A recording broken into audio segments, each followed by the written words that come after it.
بسم اللہ الرحمن الرحیم الحمدللہ رب العالمین والصلاة والسلام علی سید الانبیاء والمرسلین وعلی آلہ واصحابہ اجمعین اما بعد۔ آج ہمارے دینی سوال اور جواب کا چھٹا ایپیسوڈ ہے اور آج بھی کافی سوال ہیں، تو ہم جلدی سب کا جواب دیتے ہیں۔ سب سے پہلا سوال ہے مجیب خان گونڈا سے، کہتے ہیں کہ السلام علیکم، عشاء فرض چھوٹنے پر وتر کی جماعت پڑھ سکتے ہیں؟ جی نہیں پڑھ سکتے، پہلے عشاء پڑھیں پھر وتر پڑھیں۔ انگلی توڑنے سے وضو ٹوٹ جاتا ہے؟ نہیں ٹوٹتا۔ بنا وضو قرآن کی کوئی آیت پڑھ سکتے ہیں بن دیکھے؟ جی ہاں پڑھ سکتے ہیں۔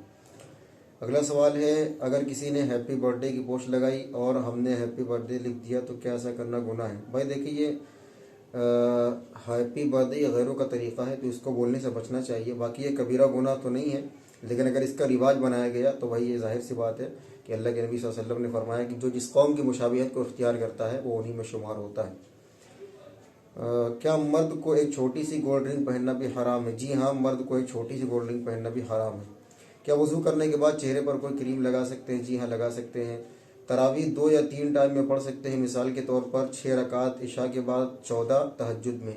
جی ہاں پڑھ سکتے ہیں، اس لیے کہ تراویح کا جو وقت ہے وہ عشاء کے بعد سے لے کر کے فجر کی نماز کا وقت شروع ہونے تک ہے۔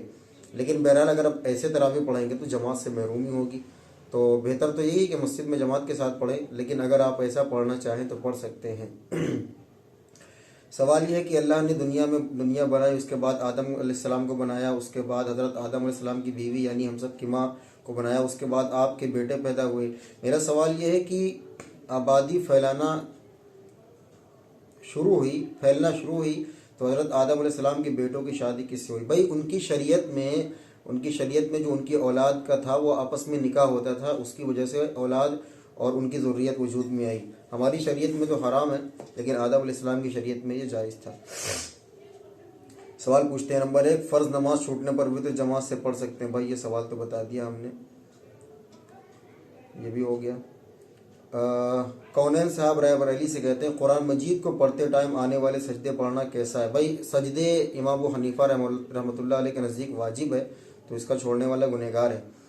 اور قرآن مجید مکمل کرنے کے بعد میں کریں یا ایک ایک سجدہ کریں؟ بھائی بہتر یہی کہ ایک ایک سجدہ کریں، اس لیے کہ قرآن شریف مکمل ہونے کے سارے رہیں گے تو بھول بھی جائیں گے۔ البتہ یہ ہے کہ جو سجدے رہ جائیں ان کو بعد میں ادا کر سکتے ہیں۔ محمد نثار پوچھتے ہیں کہ واش بیسن میں وضو ہو جاتا ہے یا نہیں؟ کیا کھڑے ہو کر وضو ہو جاتا ہے یا نہیں؟ دونوں ایک ہی سوال ہے، آپ نے الگ لکھا ہے، تو بھائی ہو جاتا ہے، لیکن بہتر یہی ہے کہ سنت کے مطابق بیٹھ کر کے زمین پر وضو کریں۔ البتہ اگر کہیں مجبوری ہو، بیٹھنے کی جگہ نہ ہو، تو واش بیسن پر بھی وضو ہو جاتا ہے۔ فیروز عالم بہرائچ سے کہتے ہیں کہ جب قرآن ختم کرتے ہیں تو قرآن کے پیچھے 2 دعا لکھی ہوتی رہتی ہے، کیا ان کا پڑھنا ضروری ہے؟ اگر نہیں پڑھا تو کیا کوئی گناہ ہوگا؟ بھائی ان کا پڑھنا ضروری نہیں ہے، اگر آپ کا من کرے تو پڑھ لیں۔ اصل میں ختم قرآن پر دعائیں قبول ہوتی ہے تو کسی لکھنے والے نے اپنے اعتبار سے اس میں دعائیں لکھ دی ہیں، کس نے لکھی ہیں یہ معلوم نہیں اور اس کی کوئی تحقیق بھی نہیں ہے، تو اگر پڑھنا چاہے تو پڑھ لیں، نہ پڑھنا چاہیں تو کوئی گناہ نہیں ہے۔ راجستھان سے پوچھتے ہیں کہ میرا مسئلہ ہے کہ مجھے بار بار ہر کام سے پہلے استغفار پڑھنے اور کلمہ پڑھنے کی عادت ہے، مطلب گھر سے نکلتے سمے، سفر میں جاؤں تو کچھ بھی کروں تو۔ بہرحال یہ کہتے ہیں کہ ہم استغفار زیادہ پڑھتے ہیں، اور میں قریشی ہوں تو بکرا ذبح کرنے سے پہلے بھی پڑھتا ہوں اور بکرا ذبح کرتا ہوں۔ پھر پڑھنے کی عادت ہے، کیا میں سوچتا ہوں کہ جانے انجانے میں نے کوئی سا جملہ بول دیا اور جس کی وجہ سے ایمان سے نکل گیا ہو، اس سوچ کی وجہ سے؟ جو حضرت میری اچھی عادت ہے یا پھر ایمان کی کمزوری ہے یا کچھ اور ہے؟ ہم عام لوگوں کے گانے سننے یا زبان کچھ کلمات نکل گئے ہوں جسے ایمان۔ بھائی دیکھیں، خلاصہ کلام یہ ہے کہ آپ کو استغفار پڑھنے کی عادت ہے، یہ اچھی نہیں بلکہ بہت زیادہ اچھی بات ہے کہ اللہ کے نبی صلی اللہ علیہ وسلم نے استغفار کی کثرت کا حکم دیا ہے اور فرمایا کہ میں خود دن میں 100 مرتبہ اللہ سے استغفار کرتا ہوں، تو استغفار کی کثرت کرنی چاہیے۔ ہم سے بہت سارے گناہ ہوتے ہیں جو ہم نہیں جانتے بھی ہیں، کچھ اعلانیہ ہوتے ہیں، کچھ خفیہ ہوتے ہیں، اور کچھ جانے میں ہوتے ہیں، کچھ انجانے میں ہوتے ہیں، تو بہرحال گناہ بہت زیادہ ہوتے ہیں، تو استغفار کرتے رہنا چاہیے۔ البتہ جو آپ کفر والی بات سوچتے ہیں، تو اگر اس طرح مسلسل سوچتے رہیں گے تو آپ پھر شک کے مریض بن جائیں گے، لیکن استغفار آپ کرتے رہا کریں۔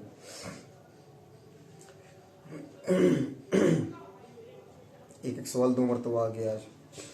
یہ مفتی صاحب کہتے ہیں کہ آفس میں غیر مسلم سے نمستے کرنا اور ان کے رام رام کا رپلائی کرنا کیسا؟ بھائی نمستے اور رام رام کہنے کی گنجائش نہیں ہے، آداب وغیرہ کہہ سکتے ہیں۔ پوچھتے ہیں کہ کیا قرآن دیکھ کر نماز میں پڑھنا جائز ہے؟ جی نہیں، قرآن دیکھ کر نماز میں پڑھنا جائز نہیں، اس سے نماز فاسد ہو جائے گی یعنی ٹوٹ جائے گی۔ یہ پوچھتے ہیں کہ یہ والی ایموجی یعنی دونوں ہاتھ جوڑے ہیں، یہ والی ایموجی لگانا کیسا ہے؟ بھائی ایک تو ہے کہ تفریحاً ایسے لگا دیا، ایک کسی خاص چیز کی وجہ سے جیسے نمن وغیرہ کرتے ہیں تو اس نیت کے ساتھ تو جائز نہیں ہے، البتہ ایسے اگر بھیج دیا تو اس میں کوئی قباحت نہیں ہے۔ کہتے ہیں کہ مفتی صاحب کڈنی اسٹون کے مرض میں روزہ چھوڑ سکتے ہیں؟ پانی کی کمی کی وجہ سے پیٹ میں شدید درد ہو رہا ہے۔ جی ہاں، آپ چھوڑ سکتے ہیں۔ فمن کان منکم مریضا او علی سفر فعدۃ من ایام اخر، قرآن نے چھوڑ دی ہے کہ جو مریض ہو یا سفر میں ہو تو ان کو چھوڑ کر کے اس کی قضا بعد میں کر سکتا ہے۔ تو اگر کسی بیماری میں آپ مبتلا ہیں اور روزہ رکھنا آپ کی صحت کے لیے نقصان دہ ہے تو بالکل روزہ چھوڑ سکتے ہیں، بعد میں قضا کر لیں۔ پوچھتے ہیں کہ مفتی صاحب رفع الیدین کرنا چاہیے یا نہیں؟ بالکل کرنا چاہیے۔ ہم رفع الیدین کرتے ہیں، سب سے پہلے ہم تکبیر بولتے ہیں، تکبیر تحریمہ اللہ اکبر کہتے ہوئے رفع الیدین کرتے ہیں۔ البتہ رکوع میں جاتے وقت، رکوع سے اٹھتے وقت رفع الیدین ہم نہیں کرتے، اس کو منسوخ سمجھتے ہیں، اور جو کرتے ہیں ہم انہیں غلط بھی نہیں کہتے۔ پوچھتے ہیں کہ سجدہ تلاوت کے لیے باوضو ہونا ضروری ہے؟ جی ہاں، باوضو ہونا بھی ضروری ہے، بغیر وضو سجدہ تلاوت نہ کیا کریں، اور قبلہ رخ ہونا بھی ضروری ہے۔ جی ہاں، قبلہ رخی سجدہ کریں، ہمارا دیوبند کا فتویٰ یہی ہے۔ سوال کرتے ہیں کہ امید ہے خیریت سے ہوں گے، میرا نام محمد افسار سردار انصاری، ضلع بجنور سے۔ سوال پوچھتے ہیں کہ میں نے کچھ مہینے پہلے عمرہ کیا تو میں نے سر کے بال پورے منڈوا دیے، میں نے سنا کہ دوسرے یا اس سے بھی زائد عمرے پر بال منڈوانے کی ضرورت نہیں، 4 طرف سے کنچی لگوا لو یا 7 جگہ سے بال کٹوا لو، عمرہ ہو جائے گا؟ جی نہیں، ایسا کرنا درست نہیں ہے، جبکہ میں نے بھی سنا ہے کہ 4 یا 7 جگہ سے اگر بال کاٹ لیے تو دم واجب ہو جائے گا۔ الحمدللہ میں نے 3 عمرے کیے ہیں، اب تک اور 3 میں گنجا ہوا ہوں۔ اب رمضان المبارک کے پاک مہینے میں پھر عمرے کا ارادہ ہے، اور میں سوچ رہا ہوں کہ آپ اب کی بال منڈوائے نہ جائیں بلکہ ہلکے ہلکے کٹوا لیے جائیں۔ دیکھیں بھائی، سوال لمبا ہو گیا، اس کے لیے معذرت چاہتا ہوں، کوئی بات نہیں۔ دیکھیں بھائی، بات یہ ہے کہ عمرے میں حلق کروانا واجب ہے، بغیر حلق کروائے آپ احرام کی پابندیوں سے نکل نہیں سکتے۔ اور جو کٹوانے کی بات ہے نا، وہ اس وقت میں جب کہ بال بڑے ہوں، 1 پورے سے بھی زیادہ ہوں، تو اس وقت میں آپ بال کٹوا سکتے ہیں، مشین وغیرہ سے کروا سکتے ہیں۔ اگر 1 پورے سے بال کم ہوں تو اس کا حلق کروانا ہی واجب ہوگا، تو لہٰذا حلق ہی کروائیں۔ جو کہتے ہیں کہ ٹک ٹک لگوا لیں کنارے کنارے سے، وہ درست نہیں کہتے ہیں، بلکہ پورے بال منڈوا لیں۔ آپ زیادہ بڑے ہیں تو قصر کروا لیں، کسی مشین وغیرہ سے چھوٹے کروا لیں۔ پوچھتے ہیں مزمل دبئی سے، میرا سوال ہے کہ ہم لوگ افطاری ہمارے روم میں کرتے ہیں، اس لیے مغرب کی نماز بھی ہم لوگ 15-20 لوگ جماعت کے ساتھ پڑھ لیتے ہیں، تو کیا یہ صحیح ہے؟ مسجد 100-150 میٹر دور ہے لیکن وہاں جلدی شروع ہو جاتی ہے نماز، اس لیے آپ بتائیں۔ بھائی نماز جلدی ہر جگہ شروع ہوتی ہے، تو نماز کے بعد بچی ہوئی افطاری کھا سکتے ہیں آپ۔ تو مسجد کی جماعت چھوڑنا یہ محرومی ہے، بہرحال نماز تو آپ کی ادا ہو جاتی ہے، لیکن مسجد کی جماعت میں جو مجمع ہوتا ہے اس کی وجہ سے نماز کی قبولیت بھی بڑھتی ہے اور نماز کا ثواب بھی بڑھتا ہے، تو اس لیے بہتر یہی ہے کہ مسجد میں جا کر کے ادا کریں۔ کبھی کبھار دیر ہو جائے تو اپنے روم پر بھی ادا کر سکتے ہیں۔ محمد شاہ رخ پوچھتے ہیں رامپور سے کہ میرا سوال یہ کہ نماز میں رفع الیدین کرنا کیسا ہے؟ نماز میں رفع الیدین کرنا جائز ہے اور نہ کرنا بہتر ہے ہمارے احناف کے مطابق۔ سوال کرتے ہیں کہ کسی آدمی کی ماں کا انتقال 5ویں رمضان کو ہو گیا تھا، تو اس کا بیٹا رمضان میں 5ویں رمضان کو 5ویں روزے کو مسجد میں افطار کراتا ہے، کیا عمل بدعت ہے اور یہ افطاری کھانا جائز ہے؟ یہ نہیں بھائی، دیکھیں اس کو مطلب کس نیت کے ساتھ میں کرواتے ہیں؟ علماء منع کرتے ہیں اس بات سے کہ کسی یعنی انتقال کے دن کو متعین کر کے اگر کوئی ایصال ثواب کیا جاتا ہو یا کچھ کیا جاتا ہو تو بہرحال یہ ایک بدعت کی شکل ہے، تو اس سے بچنا چاہیے۔ ان کو چاہیے کہ وہ کسی وقت میں بھی کسی دن بھی کروا دیں، دن کو لازم کر کے وہ کریں گے تو پھر اس کے لیے ثبوت چاہیے، جو کہ ثبوت قرآن و سنت میں نہیں ملتا۔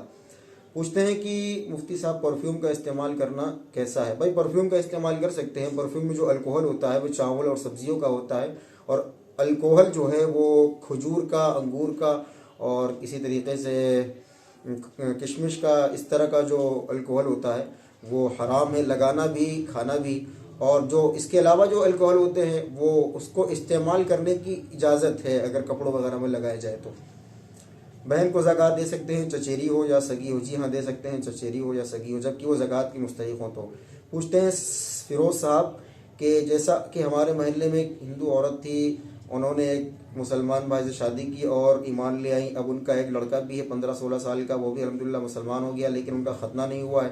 اب یہ معاملہ کہ حضرت کی ابھی ان لوگوں نے روزہ رکھا تھا تو ان کے پڑوس کی عورتوں نے انہیں ورغلا دیا کہ تم نے لڑکے کا ختنہ نہیں کروایا، تم روزہ نہ رکھو، اور وہ لوگ اتنا جانکار نہیں تھے اس لیے روزہ توڑ دیا۔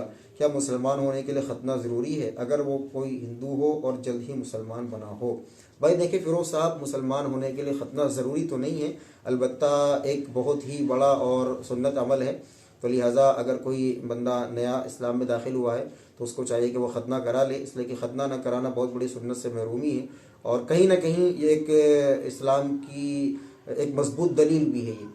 لیکن ایسا نہیں ہے کہ اگر ختنہ نہیں کرواتا ہے تو وہ مسلمان نہیں ہے، اس کا کوئی عمل قبول نہیں ہے، یہ بات کہنا درست نہیں ہے۔ لہٰذا صورت مسئلہ میں ان کا روزہ صحیح ہے، درست ہے، اور ان کا اسلام معتبر اور بالکل صحیح ہے، تو ان کا روزہ رکھوایا جائے، اور جو خاتون نے ان کو منع کیا تھا ان کو سمجھائیں کہ بھائی دیکھیں ختنے کا اس سے کوئی تعلق نہیں ہے، بلکہ ختنے بغیر ختنے کے بھی اسلام قبول ہے اور اعمال بھی قبول ہیں۔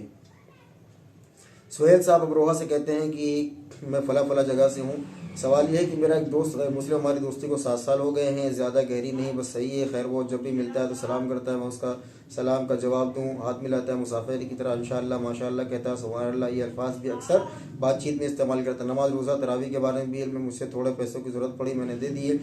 میں یہ چاہ رہا ہوں کہ اللہ اسے ہدایت دی، ایمان کی دولت عطا کرے، اس کے لیے میں کیا کروں؟ قرآن مجید ترجمے والی ہدیہ کروں، یا سیرت النبی صلی اللہ علیہ وسلم، یا یوٹیوب کی ویڈیو بھیجوں؟ بھائی سب کچھ کریں آپ۔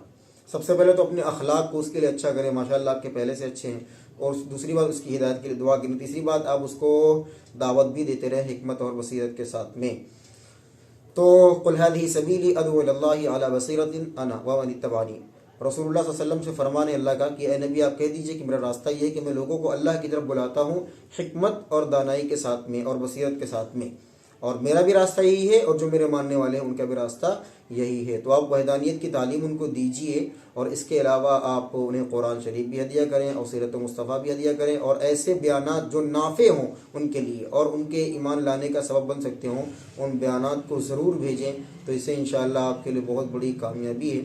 بہرحال آج یہ سوالات ختم ہو گئے ہیں، کسی کے سوال اگر رہ گئے ہوں تو وہ پھر سے مجھے واٹس ایپ کر سکتا ہے۔